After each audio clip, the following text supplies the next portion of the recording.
Hello friends, स्वागत है आपका मेरे ही YouTube channel dear Danish sir में। तो फ्रेंड, मैं आज आपके सामने एक और वीडियो के साथ हाज़िर हुआ हूँ। जैसा आपको पता है कि मैंने कंप्यूटर एमसीक्यूज़ की एक सीरीज़ स्टार्ट की हुई है। तो इस सीरीज़ की ऑलमोस्ट 6 या 7 वीडियोज़ मैंने अपलोड किए हैं। तो उसमें काफ़ी ही इंपॉर्टेंट क्वेश्चन मैंने डिस्कस किए हैं जो मल्टीपल एग्ज़ाम में आए हुए हैं। तो मेरी आपसे रिक्वेस्ट है, इस वीडियो को देखने से पहले उन वीडियो को जाकर ज़रूर देखिए, क्योंकि वो वीडियो आपके लिए काफ़ी ही हेल्पफुल रहने वाली हैं। जैसे आप जेकेएसएसबी एग्ज़ाम के लिए, एसएससी एग्ज़ाम के लिए या और मल्टीपल एग्ज़ाम के लिए, ठीक है। तो अगर आपने मेरा चैनल सब्सक्राइब नहीं किया तो प्लीज़ चैनल को सब्सक्राइब करें, वीडियो को लाइक भी करें और शेयर भी करें, और नोटिफिकेशन बेल पे ज़रूर क्लिक करिए ताकि जो भी मेरी नई वीडियोज़ आए उसका नोटिफिकेशन आप तक पहुंच जाए। तो स्टार्ट करते हैं आज के वीडियो का फर्स्ट एमसीक्यूज़ और कंप्यूटर सीरीज़ का 151 एमसीक्यूज़, ठीक है। फर्स्ट क्वेश्चन क्या कह रहा है, in programming repeating some statement usually called, कि प्रोग्रामिंग के अंदर जब स्टेटमेंट रिपीट होती है उसको क्या कहा जाता है। तो स्टेटमेंट का सिंपल क्या मतलब क्या है, कोड। क्या है, कोड, ठीक है। जब आप प्रोग्रामिंग करते हो तो आपको कोडिंग की ज़रूरत पड़ती है, कोड की ज़रूरत पड़ती है। अब कई बार यूज़र चाहता है कि मल्टीपल ऑफ लाइन कोड जो है मैं वो रिपीट कराऊँ, ठीक है। तो वो किसकी हेल्प से रिपीट कराएगा, with the help of looping, with the help of looping. तो प्रोग्रामिंग के अंदर क्या होता है, जो स्टेटमेंट या जो कोड रिपीट होता है मल्टीपल टाइम या एट अ टाइम जो रिपीट होता है उसको हम क्या बोलते हैं, लूपिंग। क्या बोलते हैं, लूपिंग। तो option number third is the right answer for this question number 151। Question 152 कह रहा है विच of the following is not an operating system, कि बताओ जो आपको 4 ऑप्शन दिए हुए हैं इनमें से कौन सा ऑपरेटिंग सिस्टम नहीं है। तो लास्ट वीडियो में मैंने डिस्कस किया था कि ऑपरेटिंग सिस्टम क्या होता है। ऑपरेटिंग सिस्टम एक सिस्टम सॉफ्टवेयर है। कौन सा सॉफ्टवेयर है, मैंने बताया था सॉफ्टवेयर 2 टाइप के होते हैं, एक एप्लीकेशन और एक सिस्टम सॉफ्टवेयर। तो ऑपरेटिंग सिस्टम हमारे पास एक सिस्टम सॉफ्टवेयर है। विदाउट ऑपरेटिंग सिस्टम आपका सिस्टम काम नहीं करेगा, ना ही आपका सिस्टम चलेगा। तो ऑपरेटिंग सिस्टम एक इम्पॉर्टेंट है। तो इसकी बहुत सारी टाइप भी हैं, जैसे मल्टी यूज़र हो गया, सिंगल यूज़र हो गया, मल्टीटास्किंग हो गया, ठीक है। तो इन 4 ऑप्शन देखते हैं कि 4 ऑप्शन क्या कह रहे हैं। पहला ऑप्शन है मल्टी यूज़र सिंगल टास्किंग, दूसरा single user single tasking, single user multitasking, और फोर्थ है मल्टी यूज़र मल्टीटास्किंग। तो जो मल्टीपल यूज़र हैं इसका मतलब क्या है कि बहुत सारे user at a time operating system को यूज़ कर सकते हैं। तो जब multiple user at a time operating system को यूज़ करेंगे तो इस मीन्स वो मल्टीपल टास्क ही करेंगे या एक से ज़्यादा टास्क भी कर सकते हैं। तो सिंगल टास्क वो नहीं करेंगे, पहला ऑप्शन। दूसरा single user single tasking, single user single task भी करेगा और सिंगल टास्क ही होता है। सिंगल यूज़र मल्टी टास्किंग भी कर सकते हैं, मतलब एक सिंगल जो यूज़र है उसमें बहुत सारे काम भी आप वो बहुत सारे काम भी कर सकता है। Multi user multi tasking, multi user वो मल्टीपल टास्क भी कर सकता है। तो ऑप्शन नंबर फर्स्ट जो है इसका वो राइट आंसर है कि मल्टी यूज़र क्या करेंगे, वो सिंगल टास्क पे काम नहीं करेंगे, ठीक है। तो ये ऑपरेटिंग सिस्टम इसका नहीं है। क्वेश्चन नंबर 153, 153 क्या कह रहा है, the telephone line is connected through dash on the computer. आप जो टेलीफोन लाइन कंप्यूटर पे कनेक्ट करते हो किसके थ्रू करते हो, टेलीफोन लाइन किस लिए कंप्यूटर पे कनेक्ट करते हैं, क्योंकि अगर आपने एक कंप्यूटर से दूसरे कंप्यूटर पे डेटा को सेंड करना है, ठीक है। अगर मान लो कि उसका डिस्टेंस जो काफ़ी बड़ा है तो उसके लिए हम क्या यूज़ करेंगे, डेटा को सेंड करने के लिए टेलीफोन लाइन की ही ज़रूरत पड़ेगी, ठीक है। तो अगर डिस्टेंस बहुत ज़्यादा है तो उस वक्त हम क्या यूज़ करेंगे, मॉडेम। क्या यूज़ करेंगे, मॉडेम। मॉडेम की फुल फॉर्म मैंने बताई थी, मॉड्यूलेटर और डी मॉड्यूलेटर। तो जैसा कि मान लो अगर एक ये सिस्टम है और एक ये सिस्टम है, ठीक है। ये आ गया हमारे पास सेंडर, ये क्या आ गया, रिसीवर। अब सेंडर से अगर डेटा सेंड होगा, ठीक है, रिसीवर के पास जाएगा तो सेंडर का अपना मॉडेम होगा और रिसीवर का अपना मॉडेम होगा। आपको पता है कि कंप्यूटर सिस्टम अंडरस्टैंड करता है ओनली डिजिटल सिग्नल। तो यहाँ का जो सेंडर का रिसीवर होगा, सेंडर का जो मॉडेम होगा वो क्या करेगा, डिजिटल को एनालॉग में कन्वर्ट करेगा, और जो रिसीवर का मॉडेम होगा वो एनालॉग से डिजिटल में कन्वर्ट करेगा, और क्या करेगा, कंप्यूटर अंडरस्टैंड करेगा डिजिटल सिग्नल। तो इसलिए इसका जो राइट आंसर है वो क्या, ऑप्शन नंबर 2, ठीक है। क्वेश्चन नंबर 154, 154 क्या कह रहा है, in the nuclear reactor moderator are use to, कि न्यूक्लियर रिएक्टर में हम मॉडरेटर क्यों यूज़ करते हैं। मॉडरेटर क्या होता है, हमारे पास एक मीडियम होता है, याद रखना मॉडरेटर क्या, हमारे पास एक मीडियम। आप हमेशा याद, न्यूक्लियर रिएक्टर में एक मीडियम यूज़ होता है जिसको हम क्या बोलते हैं, मॉडरेटर, ठीक है। वो मॉडरेटर का काम क्या होता है कि जो भी न्यूट्रॉन की स्पीड होती है, फास्ट न्यूट्रॉन की जो स्पीड होती है उसको वो रिड्यूस करता है। क्या करता है, रिड्यूस करता है। देखते हैं इसका ऑप्शन क्या है। एक्सलेट द न्यूट्रॉन्स, न्यूट्रॉन को एक्सलेट करना, एब्जॉर्ब द न्यूट्रॉन, न्यूट्रॉन को एब्जॉर्ब करना, स्लो डाउन द न्यूट्रॉन्स या जनरेट न्यूट्रॉन्स। मैंने बताया क्या कि मॉडरेटर का काम क्या होता है, वो स्पीड को रिड्यूस करता है, न्यूट्रॉन की जो स्पीड है उसको स्लो डाउन करता है। तो option number third is the right answer for the question number 154। Question 150 क्या कह रहा है, इन HTML टैग कंसिस्ट ऑफ की वर्ड इनक्लोज विद।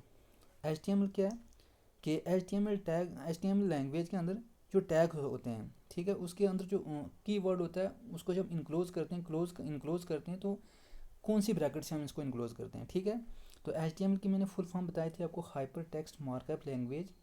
ये भी एक कंप्यूटर लैंग्वेज है और ये वेब पेजेस को बनाने के काम आती है, ठीक है। तो इसके अंदर हमारे पास टैग यूज़ होते हैं और जो टैग यूज़ होता है वो किस टाइप का, कौन सी ब्रैकेट का होता है, ठीक है। पहला ऑप्शन है angular bracket, parenthesis, secure bracket या फ्लोवर ब्रैकेट, ठीक है। तो इसका जो राइट आंसर वो क्या, option number first angular bracket के। HTML में जो भी आप क्या करते हो, कीवर्ड लिखते हो तो उसको क्लोज किया जाता है किसकी हेल्प से, एंगुलर ब्रैकेट की हेल्प से, ठीक है। क्वेश्चन 156 क्या कह रहा है, dash printer can not print more than one character at a times. कि बताओ जो आपको ऑप्शन दिए हुए हैं इनमें से कौन सा ऐसा प्रिंटर है जो more than one character at a time print नहीं करेगा, more than one character at a time print नहीं करेगा। पहला ऑप्शन है डेजी व्हील, लेज़र, सेकंड है लेज़र, डॉट मैट्रिक्स या लाइन प्रिंटर, ठीक है। तो जो इसका राइट आंसर है वो हमारे पास क्या, ऑप्शन नंबर 4 लाइन प्रिंटर। क्या है, लाइन प्रिंटर। लाइन प्रिंटर क्या करेगा, ये क्या करता है कि होल ऑफ लाइन, मतलब जितनी भी लाइन के जो करेक्टर होते हैं एट अ टाइम उसको क्या करता है, वो प्रिंट करता है, ठीक है। क्वेश्चन नंबर 157 क्या कह रहा था, waste generated by end life personal computer is known as. कि आपके पास जो पर्सनल कंप्यूटर है जिसको PC बोला जाता है शॉर्टकट, ठीक है, मान लो जब वो ख़राब हो जाता है या उसकी वैलिडिटी ख़त्म हो जाती है, मतलब वो आपके पास ख़राब हो गया है, ठीक है, तो उसका जो वेस्ट होगा उसको हम क्या बोलेंगे। तो सबसे पहले आपको पता होना चाहिए जो PC होता है या कंप्यूटर होता है वो एक इलेक्ट्रॉनिक्स डिवाइस है। क्या है, इलेक्ट्रॉनिक डिवाइस, ठीक है। अगर आपको ये तो पता होगा आपको, तो अब चलते हैं ऑप्शन की तरफ, मैं समझाऊंगा आपको। पहला PC waste, physical waste, computer waste या ई वेस्ट, ठीक है। तो मैंने क्या बताया कि कंप्यूटर का एक इलेक्ट्रॉनिक डिवाइस है, जो इसका जो वेस्ट होगा वो भी कौन सा होगा, ई वेस्ट। कौन सा होगा, ई वेस्ट। तो याद रखो नाम से पता चलता है इलेक्ट्रॉनिक वेस्ट ऐसा वेस्ट है, कौन सा किसके रिलेटेड है, जो कंप्यूटर के रिलेटेड। आपका कंप्यूटर ख़राब हो गया, वो वेस्ट जो पड़ गया उसको हम क्या बोलेंगे, ई वेस्ट। और ये जो ई वेस्ट होता है ये आपके लिए हार्मफुल भी रहता है, ठीक है। क्वेश्चन 158 क्या कह रहा है, विच of the following is an disk operating system command. कि जो आपको 4 ऑप्शन दिए हुए हैं इसमें बताओ कि डिस्क ऑपरेटिंग सिस्टम कमांड कौन सी है। पहला लिस्ट, सेकंड चेंज, थर्ड है डुप्लीकेट, फोर्थ है फॉर्मेट। तो जो most important disk operating system command होती है हमारे पास, एक होता है DIR।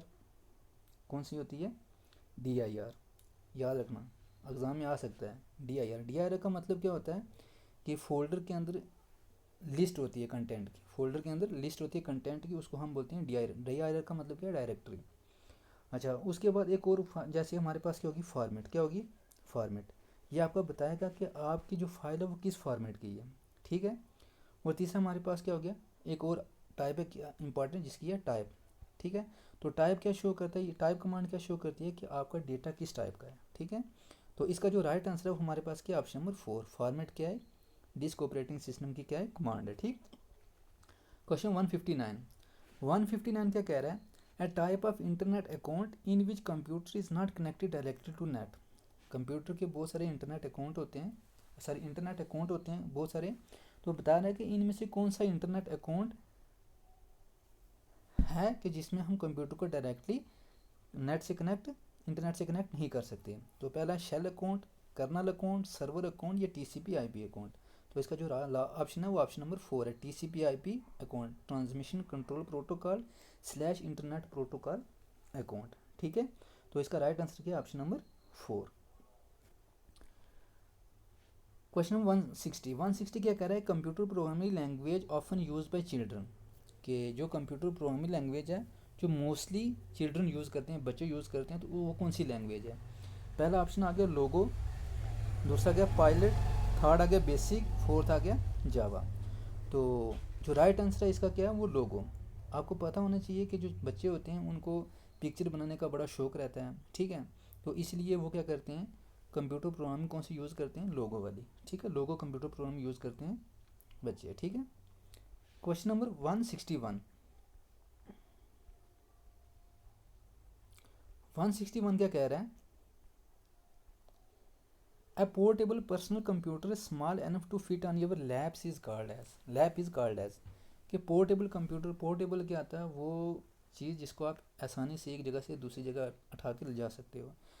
ए पोर्टेबल पर्सनल कंप्यूटर, पर्सनल क्योंकि जो आपका खुद का कंप्यूटर है, small enough to fit on your lap is called, मतलब बहुत छोटी सी जगह पे अगर वो फिट आ जाए तो उसको हम क्या बोलेंगे, पहला नोटबुक कंप्यूटर, सेकंड है PDA personal digital assistant, third है मेन फ्रेम कंप्यूटर, फोर्थ आ गया वर्क स्टेशन, ठीक है। तो इसका जो राइट आंसर है वो क्या हमारे पास, नोटबुक कंप्यूटर। नोटबुक कंप्यूटर को हम क्या बोलते हैं, लैपटॉप भी बोलते हैं, ठीक है। ऐसे भी पूछा जा सकता है आपको कि पोर्टेबल कंप्यूटर कौन सा होता है, तो आपने क्या बताना है, लैपटॉप, ठीक है। इसको क्या बोलते हैं, सम टाइम क्या बोलते हैं, नोटबुक कंप्यूटर भी इसको कहा जाता है, ठीक है। ये छोटी सी जगह गिरता है और एक जगह से दूसरी जगह इसको हम उठा के इजली ले जा सकते हैं। तो फ्रेंड एक बात आपने ज़रूर देखी होगी कि जो क्वेश्चन मैं आपके साथ डिस्कस कर रहा हूँ उसके नीचे आपको बताया गया है कि किस किस एग्ज़ाम में ये क्वेश्चन पूछे गए हैं। तो इसलिए ये क्वेश्चन काफ़ी ही इंपॉर्टेंट रहने वाले हैं आपके लिए, तो हर वीडियो को एंड तक देखिएगा ज़रूर। क्वेश्चन 162। 162 क्या कह रहा है, assembler is a program that translate the program from. Assembler क्या है, एक प्रोग्राम है और एक ट्रांसलेटर भी है, इसको ट्रांसलेटर भी कहा जाता है, ठीक। जो किस लिए किस में यूज़ होता है, असेंबली फॉर असेंबली लैंग्वेज के लिए यूज़ होता है। अब ये क्या कह रहा है, जो असेंबलर प्रोग्राम है वो किसके प्रोग्राम को ट्रांसलेट करेगा और कहाँ से करेगा। पहला ऑप्शन है high level to assembly, assembly to machine, machine to low level और low level to high level. तो मैंने लास्ट वीडियो में डिस्कस किया था कि जो असेंबली लैंग्वेज होती है वो हमारे पास होती है लो लेवल लैंग्वेज। कौन सी होती है, लो लेवल लैंग्वेज। और जो कंप्यूटर है वो क्या अंडरस्टैंड करेगा, मशीन लैंग्वेज। तो इसको कन्वर्ट करने के लिए हमें एक प्रोग्राम की ज़रूरत पड़ती है जिसको हम क्या बोलते हैं, ट्रांसलेटर। तो असेंबलर हमारे पास क्या एक प्रोग्राम है, तो वो क्या करेगा कि लो लेवल की जो लैंग्वेज है उसको मतलब क्या करेगा, ट्रांसलेट करेगा मशीन लैंग्वेज में, ताकि कंप्यूटर इजीली अंडरस्टैंड कर सके। अब देखते हैं ऑप्शन पहला, हाई लेवल टू असेंबली, नहीं, हाई से असेंबली की तरफ, हाई लेवल से लो लेवल की तरफ नहीं करेगा। Assembly to machine, assembly low level language है, टू मशीन मतलब लो लेवल से हाई लेवल बिल्कुल करेगा। थर्ड है मशीन टू लो लेवल, नहीं। फोर्थ है low level to high level, ठीक है। तो यहाँ पे दो ऑप्शन रिलेट कर रहे हैं, ऑप्शन 2 और 4। 4 का मतलब है to level to high level, बिल्कुल ठीक है, लो लेवल से हाई लेवल की तरफ वो ट्रांसलेट करता है। लेकिन यहाँ पे असेंबलर की बात पूछी, हमारे पास ट्रांसलेटर बहुत सारे हो सकते हैं, कंपाइलर भी है, इंटरप्रेटर भी है, ठीक। तो असेंबलर किस लिए होता है, असेंबली लैंग्वेज के लिए। तो इसका जो राइट आंसर है वो क्या ऑप्शन हमारे ऑप्शन नंबर 2, असेंबली लैंग्वेज को मशीन लैंग्वेज में क्या करेगा, ट्रांसलेट करेगा, ठीक। Question number 163।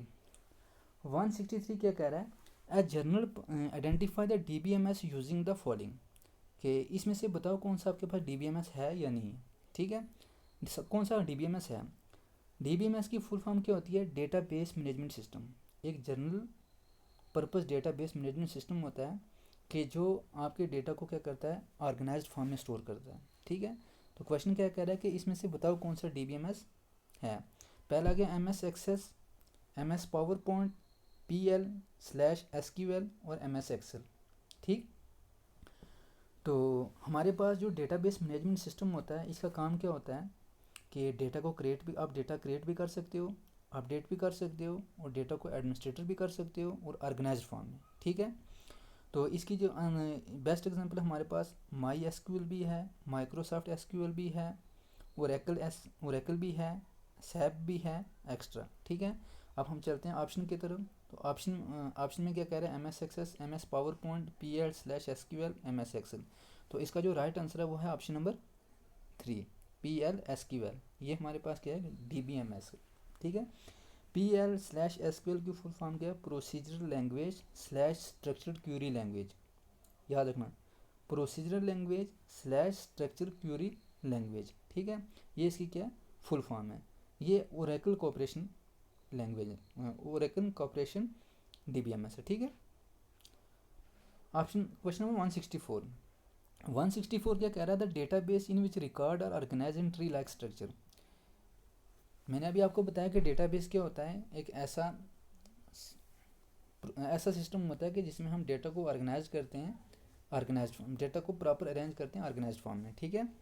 तो अब ये क्या कह रहा है कि जब आप रिकॉर्ड को ऑर्गेनाइज करोगे ट्री स्ट्रक्चर में, किसमें, ट्री स्ट्रक्चर। ट्री स्ट्रक्चर आपको जैसे पता होता है कि उसका एक रूट होता है, उसके बाद आगे ऐसे तो उसकी शाखें बनती रहती हैं, ठीक है। तो उसको हम क्या बोलते हैं, ट्री। तो इसी तरीके से जब हम क्या करते हैं, ये डेटाबेस में रिकॉर्ड को ऑर्गेनाइज करते हैं ट्री स्ट्रक्चर में, तो उसको क्या बोला जाता है, network database, hierarchical database, relational database, object oriented database. तो इसका जो राइट आंसर है वो हमारे पास क्या है, हिरारिकल डेटाबेस। हिरारिकल डेटाबेस क्या आता है, जिसमें आप डेटा को या रिकॉर्ड को ऑर्गेनाइज करोगे एक हिरारिकल फॉर्म में, मतलब ट्री लाइक स्ट्रक्चर में। आपको ऐसा भी पूछा जा सकता है कि डेटाबेस में के अंदर जब हम डेटा को ऑर्गेनाइज करेंगे हिरारिकल डेटाबेस में, उसको क्या कहा जाता है, ट्री लाइक स्ट्रक्चर भी कहा जाता है, ठीक है। Question number 165। 165 क्या कह रहा है, a collection of picture that can be inserted into document is called. कि जब आप डॉक्यूमेंट बनाते हो तो आप चाहते हो कि जो मेरा डॉक्यूमेंट है वो काफ़ी अट्रैक्टिव लगे, ठीक है। तो उस डॉक्यूमेंट में आप क्या करते हो, पिक्चर्स ऐड करते हो। तो जब आप डॉक्यूमेंट के अंदर पिक्चर को ऐड करोगे तो उस पिक्चर की जो कलेक्शन होती है, ठीक है, उसको हम क्या कहते हैं, फोटोशॉप, एटोशॉप, वर्ड आर्ट या क्लिप आर्ट, ठीक है। तो इसका जो राइट आंसर है वो क्या है, ऑप्शन नंबर 4, क्लिप आर्ट। क्या होता है, क्लिप आर्ट। क्लिप आर्ट हमारे पास क्या होता है कि एक ऐसा मतलब क्या कलेक्शन है कि जिसमें मल्टीपल जो पिक्चर होती हैं वो आप अपने मतलब डॉक्यूमेंट के अंदर क्या कर सकते हो, इंसर्ट कर सकते हो, ताकि आपका जो डॉक्यूमेंट है वो काफ़ी ही अट्रैक्टिव लगे यूज़र को, और यूज़र आपके डॉक्यूमेंट को पसंद भी करे, ठीक है। चलते हैं नेक्स्ट क्वेश्चन की तरफ। नेक्स्ट क्वेश्चन क्या कह रहे हैं हमारे पास, क्वेश्चन 166। 166 क्या कह रहे हैं, what did the first electronic digital computer contain. जो फर्स्ट इलेक्ट्रॉनिक डिजिटल कंप्यूटर था उसके अंदर क्या चीज़ थी, ट्रांजिस्टर था, वाल्व्स थे, कोर मेमोरी या सेमीकंडक्टर मेमोरी, ठीक। तो आपको पता होना चाहिए कि फर्स्ट इलेक्ट्रॉनिक डिजिटल कंप्यूटर था कौन सा, तो उसका नाम था ABC। ये भी पूछा जा सकता है कि फर्स्ट इलेक्ट्रॉनिक डिजिटल कंप्यूटर क्या क्या नाम था उसका, तो आपका आंसर क्या होगा, ABC। तो ABC की फुल फॉर्म क्या है, Atanasoff, Atanasoff Berry Computer, Atanasoff Berry Computer. ये आपका था पास फर्स्ट इलेक्ट्रॉनिक डिजिटल कंप्यूटर था, sorry first electronic digital computer था। और जिसकी वो कौन सा था, ABC, जिसका नाम क्या है, Atanasoff Berry Computer. Atanasoff एक मतलब साइंटिस्ट था जिसने ये इस कंप्यूटर का नाम दिया, उसी के नाम से इस कंप्यूटर का नाम पड़ा, तो इसी ने कंसेप्ट दिया था फर्स्ट इलेक्ट्रॉनिक डिजिटल कंप्यूटर का, ठीक है।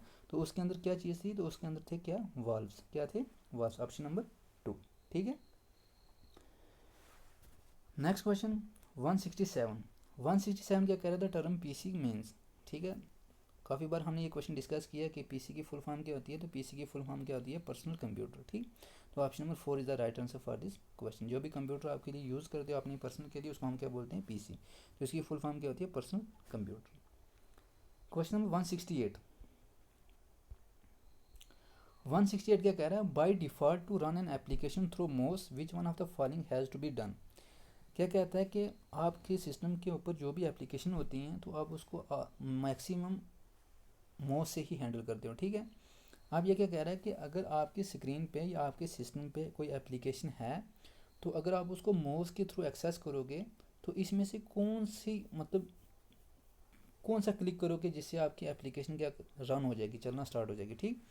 फर्स्ट ऑप्शन आपका राइट क्लिक, सेकंड है लेफ्ट क्लिक, थर्ड है सिंगल क्लिक और फोर्थ है डबल क्लिक।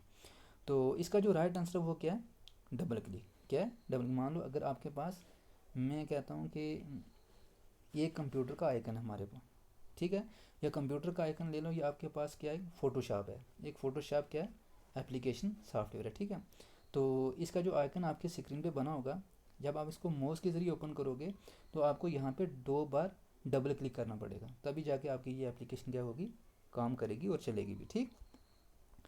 क्वेश्चन 169। 169 क्या है, 1 kilobit, sorry 1 kilobit नहीं, 1 किलो बाइट होगा ये, ठीक। 1 kilobyte is equal to how many bits.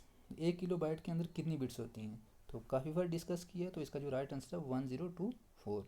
आपको पता होना चाहिए कि सबसे स्मॉलेस्ट यूनिट होता है हमारे पास बिट, उसके बाद क्या होता है बाइट, उसके बाद KB होता है किलो बाइट, फिर MB, फिर GB, तो ऐसे ये चलता रहता है, ठीक है। तो KB के अंदर 1024 बिट होंगी, और 1 MB के अंदर 1024 KB होगा, तो ऐसे ये कंटिन्यूसली चलता रहेगा। ठीक। क्वेश्चन नंबर 170 क्या कह रहा है, to find and load a file that has been saved on computer which of the given option is used. अगर आपके सिस्टम के अंदर कोई फाइल सेव है तो उसको आप फाइंड करना चाहते हो, क्या करना चाहते हो, फाइंड करना चाहते हो, या दोबारा से लोड करना चाहते हो, ठीक है, ओपन करना चाहते हो, तो उसके लिए कौन सी कमांड यूज़ होगी, select the close command, select the new command, select the save command, या सेलेक्ट द ओपन कमांड। ठीक है, तो इसका जो राइट आंसर है हमारे पास क्या, option number 4, select the open command. आपकी जो ओपन कमांड है वो किस लिए यूज़ होती है, मतलब आपकी जो फाइल सेव है उसको फाइंड करने के लिए भी और लोड करने के लिए भी। ठीक है, तो क्लोज कमांड किस लिए यूज़ होती है, डॉक्यूमेंट को क्लोज करने के लिए या फाइल को क्लोज करने के लिए। न्यू कमांड का मतलब है न्यू डॉक्यूमेंट को इंसर्ट करने के लिए, और सेव का मतलब है क्या, आपकी फाइल को सेव करने के लिए। ठीक है, तो इसका राइट आंसर क्या, ऑप्शन नंबर 4, ओपन कमांड किसके लिए यूज़ होता है, टू फाइंड ए फाइल और load a file in a system. ठीक है, तो फ्रेंड आज की वीडियो में इतना ही। तो अगर आपको ये क्वेश्चन अच्छे लगे या ये वीडियो आज की अच्छी लगी तो कमेंट बॉक्स में ज़रूर बताइएगा कि कैसी थी आज की वीडियो, और वीडियो को लाइक करिए। आपके लाइक से मुझे मोटिवेशन मिलता रहेगा, और उस मोटिवेशन की से वजह से मैं आपके लिए काफ़ी ही इंपॉर्टेंट वीडियोस लाने वाला हूँ। तो एक बार फिर रिक्वेस्ट करता हूँ कि चैनल को सब्सक्राइब करें। मिलते हैं नेक्स्ट वीडियो में नेक्स्ट इंपॉर्टेंट MCQs के साथ। तो आज के लिए इतना ही, बाय।